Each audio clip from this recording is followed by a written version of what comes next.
The first convention used in music videos I'm going to talk about is titles. Titles are used throughout the majority of music videos. The titles give the audience information about the song and gives a sense of realism.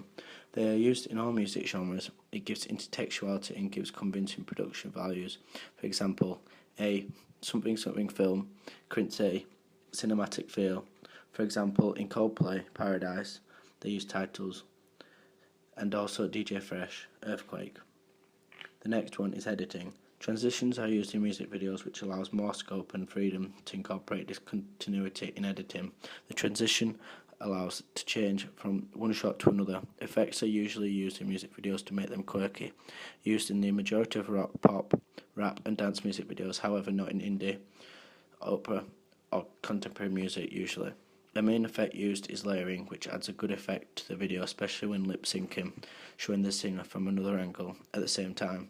For example, in Kasabian, Shoot the Runner, they have used special paint effects, which works really well. Also in Eminem, Berserk, they use special effects like twitching, etc., and 3D images, as well as like changing the background. The next one is camera shots. The camera shots is a vital part to create continuity and a sense of realism in a music video. For example, the use of hand camera shots are used to create a shaky shot and adds a sense of realism as if it's real life. Also used a lot with live performance. Music videos include shots using cranes or sliders to add a dynamic shot, which gives a better quality feel and cinematic style shot. For example, in Blue, You Make Me, there's various camera shots used.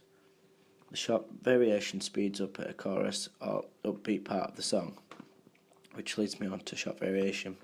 Music videos use a lot of shot variation to keep a video from being very boring and tedious and keeps the audience's attention. Use multiple locations and keep it more entertaining. The more shot variations allow the viewing of the video to be seen through many ways. A countertypical example is Florence and the Machine, Rabbit Heart, where there's very long takes, and this is quite boring. The next one is mode of address. This is when the singer looks directly into the camera and gives a sense of realism that the musician are looking directly at you and shows a connection between you and the band.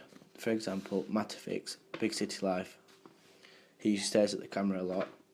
Also in Rina and the Diamonds, Prima Donna. The next one I'm moving on to is costumes and props. The costume and props in a music video are a key element.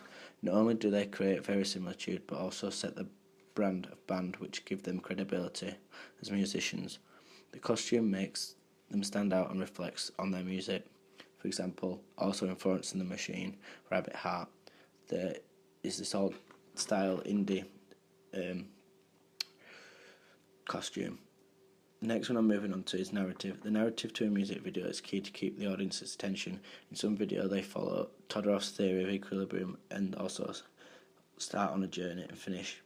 Without the narrative, the video would have no meaning unless it's just performance-based, which, unless shot and edited well, can be very tedious. In Love Generation, Bob Sinclair, he starts on a journey and ends. Also in Eminem, Stan, it's a very big narrative of a story. The next one I'm moving on to is focusing on the lead singer. Usually in the narrative or video, the camera focuses mainly on the main leader singer, whether they are singing or not. This is called star treatment, where they single out the lead singer by using close-up shots as well as having unique clothing. Lip syncing. It is vital that there is lip syncing in the music video, that they are in time with the order to create verisimilitude, using the majority of music. Usually in the majority of music videos, lip syncing occurs and works well. This gives a feel of the artist more and that they are singing. Rather than just a narrative, it creates a connection between the visuals and audio. For example, in Blue, You Make Me, there's a lot of singing and lip syncing, which works really well.